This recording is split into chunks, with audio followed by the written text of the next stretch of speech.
Hello everyone.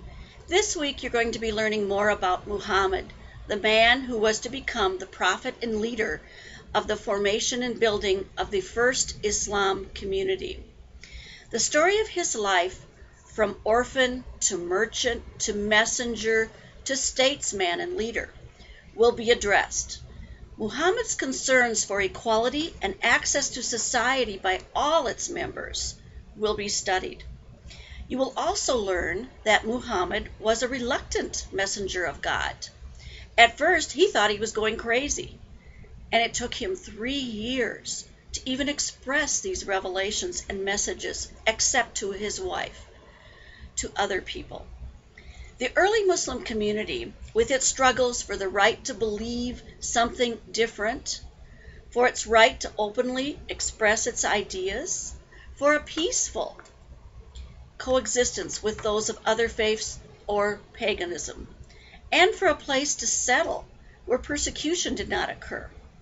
Also was a time when women was granted rights that they didn't have before, where women were invited to lead prayers and participate with men in worship, where baby girls were not buried alive, where all were given some access to inheritance, were among some of the positive impacts that Muhammad's beliefs and teachings had on society at that time.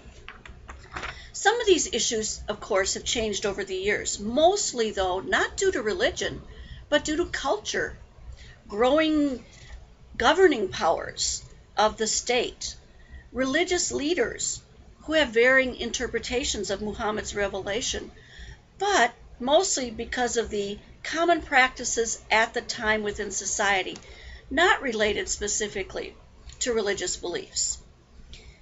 It should be noted, however, that most inhabitants of the Near East in the 7th century did take their religion seriously.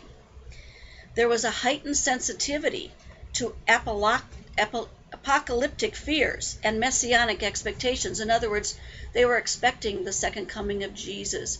They were expecting from all faiths that who had been promised by their prophet. Many of the religious traditions and faith, particularly Christianity, Judaism, and Zoroastrianism, emerged from this time, and their expectations for this time were heightened by the politics of military chaos of this period.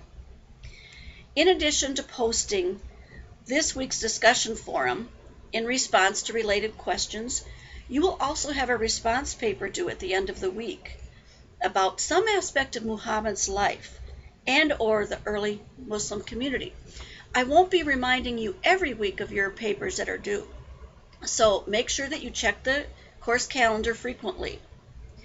In addition, I will give extra credit to those who may need it at the end of the course for completing or adding to the glossary. Not the glossary that you read in Module 1, but to a glossary that we're preparing on Blackboard. I will give you more information about this glossary as we begin the course. But please keep in mind, this is your opportunity for extra credit.